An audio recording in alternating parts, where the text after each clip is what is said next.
नमस्कार, मैं हरेंद्र यादव पीके coaching centre के फोकस एप्लीकेशन पर आप सभी बच्चों का बहुत बहुत स्वागत करता हूं। बच्चों, आज हम क्लास 12 के इंग्लिश में एक मोस्ट इम्पॉर्टेंट टॉपिक लेकर आए हैं और जिस टॉपिक का नाम है सिंथेसिस। जिस टॉपिक का नाम क्या है बच्चों?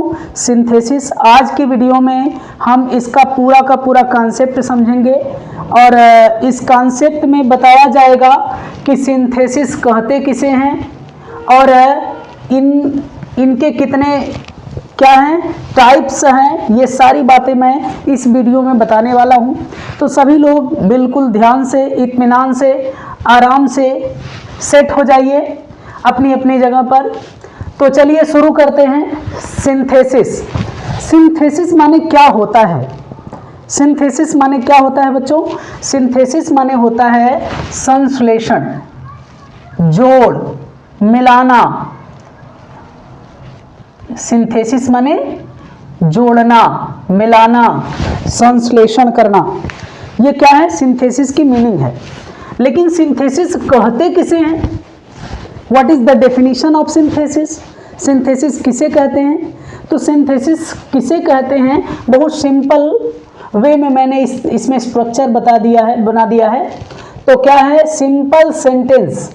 सिंपल सेंटेंसेस यानी कि सिंपल सेंटेंसेस यहाँ पे लिखा हुआ है, यानी कि दो या दो से अधिक सिंपल सेंटेंसेस को मिला करके एक नए सिंपल सेंटेंस, एक नए कंपाउंड सेंटेंस, एक नए कॉम्प्लेक्स सेंटेंस का निर्माण ही क्या कहलाता है? सिंथेसिस कहलाता है।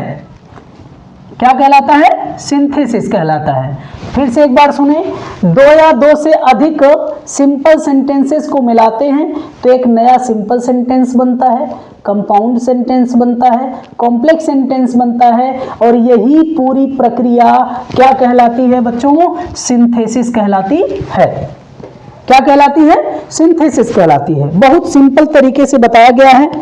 तो उसके आगे देखेंगे सिंपल सेंटेंसेस में सबसे पहला जो सिंपल सेंटेंस आता है, सिंपल सेंटेंस कहते किसे हैं? तो सिंपल सेंटेंस का बहुत साधारण फंडा है।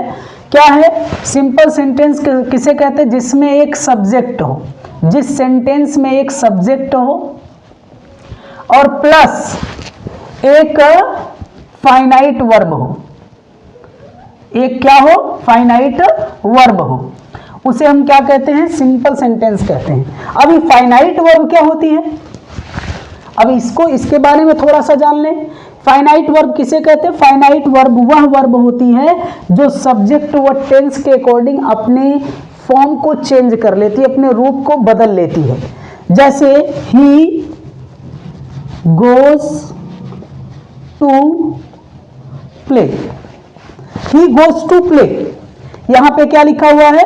He goes to play.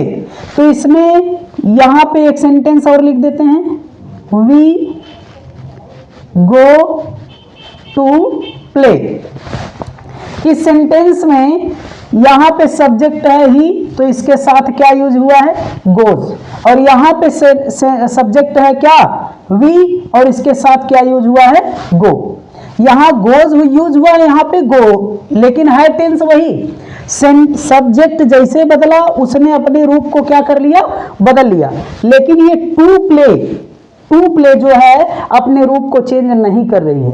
तो जो वर्ब अपने रूप को बदल ले रही है उसे ही क्या कहते हैं बच्चों? फाइनाइट वर्ब कहते हैं। उसे क्या कहते हैं? फाइनाइट वर्ब कहते हैं। और जो वर्ब अपने रूप को चेंज नहीं करती है, अपने फॉर्म में चेंजिंग नहीं लाती है, उसे हम क्या कहते हैं? नॉन फाइनाइट वर्ब कहते हैं। क्या कहते हैं? नॉन फाइनाइट वर्ब कहते हैं। आई बात समझ में? तो जिसमें एक सब्जेक्ट हो और एक फाइनाइट वर्ब हो उसे हम क्या कहते हैं? सिंपल सेंटेंस कहते हैं। अब बात करेंगे किसकी? कंपाउंड सेंटेंस की। कंपाउंड सेंटेंस किसे कहते हैं? कंपाउंड सेंटेंस वह सेंटेंस होता है जिसमें एक क्या हो? प्रिंसिपल क्लॉज हो। जिसमें एक प्रिंसिपल क्लॉज हो और प्लस साथ ही साथ उसके साथ क्या हो? एक को कोऑर्डिनेट कंजंक्शन हो, क्या हो, कोऑर्डिनेट क्लॉज हो, कोऑर्डिनेट क्लॉज हो, जिसमें एक प्रिंसिपल क्लॉज हो और जिसमें एक कोऑर्डिनेट क्लॉज हो, क्या कहलाता है, कंपाउंड सेंटेंस कहलाता है। कंपाउंड सेंटेंस किसे कहते हैं, कंपाउंड सेंटेंस जिसमें एक प्रिंसिपल क्लॉज और जिसमें एक कोऑर्डिनेट क्लॉज हो, क्या कहलाता है, कंपाउंड सेंटेंस कहलाता है। और उसके बाद कॉम्प्लेक्स सेंटेंस की बात करेंगे तो कॉम्प्लेक्स सेंटेंस किसे कहते हैं, तो कॉम्प्लेक्स सेंटेंस उसे कहते हैं जिसमें एक प्रिंसिपल क्लॉज हो, जिसमें एक क्या हो, प्रिंसिपल क्लॉज हो और एक सबऑर्डिनेट क्लॉज हो, क्या हो, सबऑर्डिनेट क्लॉज हो, क्या कहलाता है, कॉम्प्लेक्स सेंटेंस कहलाता है। तो अब ये प्रिंसिपल क्लॉज, कोऑर्डिनेट क्लॉज और सबऑर्डिनेट क्लॉज, ये क्लॉज किसे कहते हैं, तो चलिए देखते हैं क्लॉज किसे कहते हैं। क्लॉज किसे कहते हैं, क्लॉज माने होता है उपवाक्य और क्लॉज किसे कहते हैं, तो क्लॉज सेंटेंस का वह भाग होता है, सेंटेंस का वह पार्ट होता है जो जिसमें एक सब्जेक्ट हो और एक फाइनाइट वर्ब हो, क्या कहलाता है, क्लॉज कहलाता है। यानी क्लॉज किसे कहते हैं, सेंटेंस का वह भाग जिसमें एक सब्जेक्ट हो, एक फाइनाइट वर्ब हो, क्या कहलाता है बच्चों, क्लॉज कहलाता है। अब थोड़ा सा एक नोट करने वाली चीज क्या है कि क्लॉज कभी भी एक सेंटेंस नहीं हो सकता है, सेंटेंस हो ही नहीं सकता क्लॉज। क्यों, क्योंकि सेंटेंस का वह क्या होता है, पार्ट होता है, भाग होता है, इस वजह से क्लॉज कभी भी एक वाक्य नहीं हो सकता। अच्छा, क्लॉज का एक एग्जाम्पल छोटा सा ले लेते हैं, जैसे I called Riya, I called Riya but she gave no answer, but she gave no answer. अब ये पूरा एक सेंटेंस है और सेंटेंस में एक छोटा सा शब्द जो क्या कहलाएगा, इस सेंटेंस का कंजंक्शन कहलाएगा, यानी ये दो क्लॉजेज को जोड़ने का काम कर रहा है। अब क्लॉज कैसे हो गए ये, जैसे देखो इसमें एक क्या है, ये सब्जेक्ट है, ये क्या है, सब्जेक्ट है, और ये क्या है, ये एक फाइनाइट वर्ब है, ठीक है, और इधर क्या है, ये एक सब्जेक्ट है और ये क्या है, फाइनाइट वर्ब है, जिसमें एक सब्जेक्ट हो और एक फाइनाइट वर्ब हो, क्या कहलाता है, क्लॉज कहलाता है। जिसमें एक सब्जेक्ट हो, एक फाइनाइट वर्ब हो, क्या कहलाता है, क्लॉज कहलाता है। यानी कि दो क्लॉज मिल करके क्या, दो क्लॉज मिल करके एक सेंटेंस का निर्माण कर रहे हैं, तो सेंटेंस क्लॉज कभी हो ही नहीं सकता, क्लॉज कभी एक सेंटेंस हो ही नहीं सकता, ठीक है ना।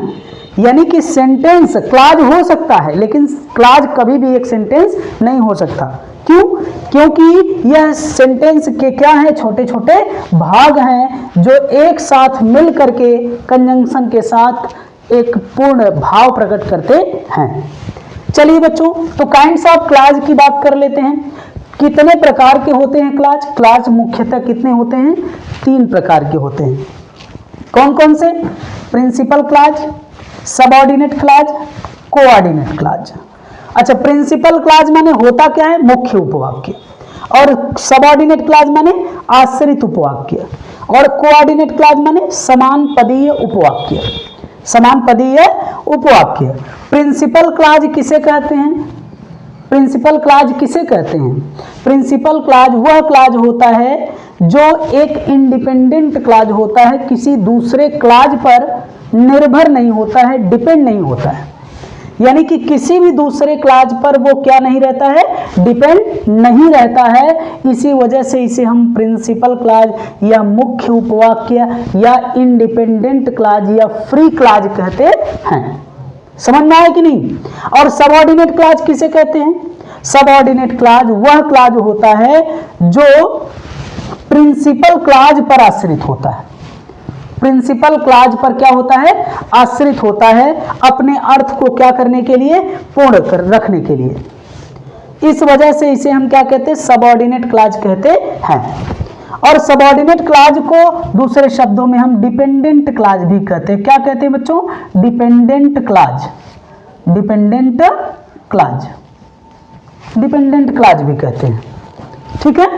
अब कोऑर्डिनेट क्लॉज, यह भी सेंटेंस का भाग होते हुए भी अपने अर्थ को क्या करता है, पूर्ण रखता है। इसे भी किसी क्लॉज की आवश्यकता नहीं होती अपने अर्थ को पूर्ण रखने के लिए। तो ये रहे तीनों क्लॉज। अब इन क्लॉज के बारे में हम थोड़ा सा और डिटेल्स में जानेंगे, जैसा कि आप लोगों को प्रिंसिपल क्लॉज के बारे में बताया और सबऑर्डिनेट क्लॉज, कोऑर्डिनेट क्लॉज के बारे में बताया गया। लेकिन हम प्रिंसिपल क्लॉज को देख करके कैसे पता करेंगे कि प्रिंसिपल क्लॉज ही है, सबऑर्डिनेट क्लॉज को देख करके कैसे पता करेंगे कि ये सबऑर्डिनेट क्लॉज ही है, और कोऑर्डिनेट क्लॉज को देख करके कैसे पता करेंगे कि ये कोऑर्डिनेट क्लॉज ही है। तो हम यहाँ पे हमने क्या किया है, पूरे डिटेल्स में इसके बारे में बताया गया है। तो क्या है, सबऑर्डिनेट क्लॉज, प्रिंसिपल क्लॉज के बारे में अभी रुक करके बताएंगे। तो सबऑर्डिनेट क्लॉज किसे कहते हैं, पहले इसके बारे में हम जानेंगे। तो सबऑर्डिनेट क्लॉज, यह क्लॉज जो क्या करता है, अपने अर्थ को पूर्ण रखने के लिए प्रिंसिपल क्लॉज पर क्या होता है, आश्रित होता है। लेकिन यह क्लॉज सदैव किसी न किसी सबऑर्डिनेट कंजंक्शन से जुड़ा होता है। यह क्लॉज सदैव किसी न किसी सबऑर्डिनेट कंजंक्शन से क्या होता है बच्चों, जुड़ा होता है। यहाँ पे देखिए सबऑर्डिनेट कुछ कंजंक्शन लिखवाए गए हैं, जो आप लोग स्क्रीनशॉट लेकर के नोट कर लीजिए। That, what, where, who, whom, whose, if, whether, after, before, when, though, although, so that, unless और until, और उसके बाद how, as soon as, no sooner than, as, so as, like, ये सभी क्या है, सबऑर्डिनेट कंजंक्शन है। क्या है, सबऑर्डिनेट कंजंक्शन है, ये सभी सबऑर्डिनेट कंजंक्शन है। ठीक है ना। अब कोऑर्डिनेट क्लॉज की बात कर ले। कोऑर्डिनेट क्लॉज यह सेंटेंस का भाग होते हुए भी अपने अर्थ को क्या करता है, पूर्ण रखता है। तो इसमें क्या है कि कोऑर्डिनेट क्लॉज में, कोऑर्डिनेट क्लॉज सदैव किसी न किसी कोऑर्डिनेट कंजंक्शन से जुड़ा होता है। कोऑर्डिनेट क्लॉज क्या होता है बच्चों, कोऑर्डिनेट क्लॉज सदैव किसी न किसी कोऑर्डिनेट कंजंक्शन से जुड़ा होता है। कोऑर्डिनेट कंजंक्शन में क्या है, जैसे ये फैन बॉयज, इसके क्या है, एक छोटा सा सूत्र बताया गया है, फैन बॉयज। इसी के आधार पर ये सारे शब्द लगभग हैं, जैसे for, and, nor, but, yet, so, as well as, still, while, both and, neither, either or, neither nor, not only but also, otherwise, nevertheless, ये सभी क्या हैं, ये सभी हैं कोऑर्डिनेट कंजंक्शन। कोऑर्डिनेट कंजंक्शन ये सारे हैं। तो हम क्या करेंगे, कुछ यहाँ पे एग्जाम्पल लिखा हुआ है। एग्जाम्पल में लिखा है कि Mohan plays cricket but Sohan plays football.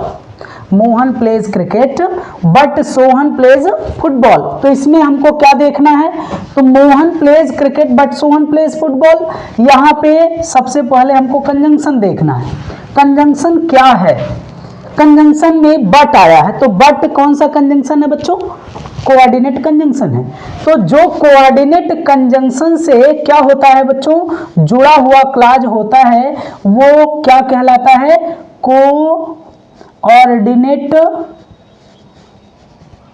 Coordinate clause कहलाता है। अब एक बार फिर से देखें, बट क्या कौन सा कंजंक्शन है, कोऑर्डिनेट कंजंक्शन है। तो बट से यानी कोऑर्डिनेट कंजंक्शन से जुड़ा हुआ क्लॉज कोऑर्डिनेट क्लॉज कहलाता है। तो पूरा कोऑर्डिनेट क्लॉज पूरा क्या है, बट के आगे जितना भी पूरा क्लॉज है सब क्या है, कोऑर्डिनेट क्लॉज है। अब बट से पहले देखेंगे तो मोहन प्लेज क्रिकेट, ये भी क्लॉज है, लेकिन क्लॉज क्या है, अब इसके बारे में प्रिंसिपल क्लॉज के बारे में जानेंगे। क्या वह क्लॉज जो पूरी तरह से स्वतंत्र होता है, किसी दूसरे क्लॉज पर आश्रित नहीं होता है, इंडिपेंडेंट नहीं होता है, उसे हम क्या कहते हैं, प्रिंसिपल क्लॉज कहते हैं। तो इससे पहले कोई भी कंजंक्शन नहीं लगा होता है, इससे पहले कोई भी कंजंक्शन नहीं लगा होता है। तो ये पूरा क्लॉज आपका क्या कहलाएगा, प्रिंसिपल क्लॉज कहलाएगा। क्या कहलाएगा बच्चों, प्रिंसिपल क्लॉज कहलाएगा। ठीक है। अब नीचे वाले सेंटेंस में देख लेते हैं, यहां पे क्या लिखा हुआ है, वेयर। वेयर कौन सा कंजंक्शन है? वेयर है एक सबऑर्डिनेट कंजंक्शन। क्या है?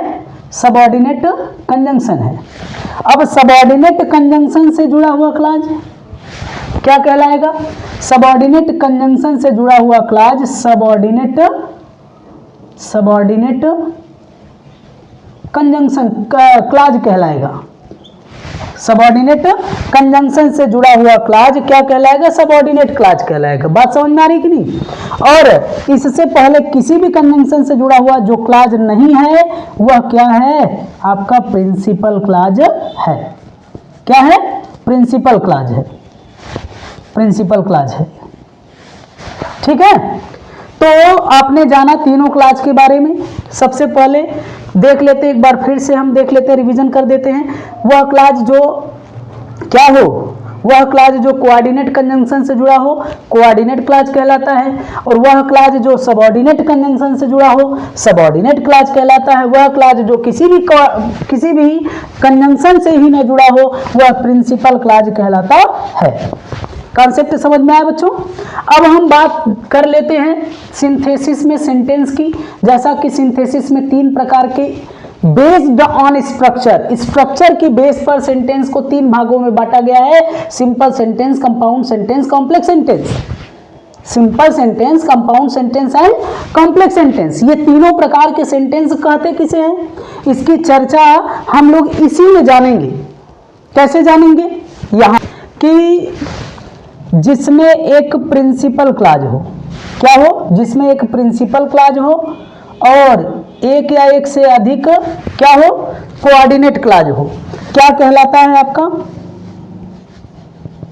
क्या कहलाता है बच्चों? कंपाउंड सेंटेंस कहलाता है। अब कंपाउंड सेंटेंस कोई पूछे तो क्या बताओगे? जिसमें एक प्रिंसिपल क्लॉज हो और एक या एक से अधिक क्या हो? एक या एक से अधिक कोऑर्डिनेट क्लॉज हो। क्या कहलाता है? कंपाउंड सेंटेंस कहलाता है।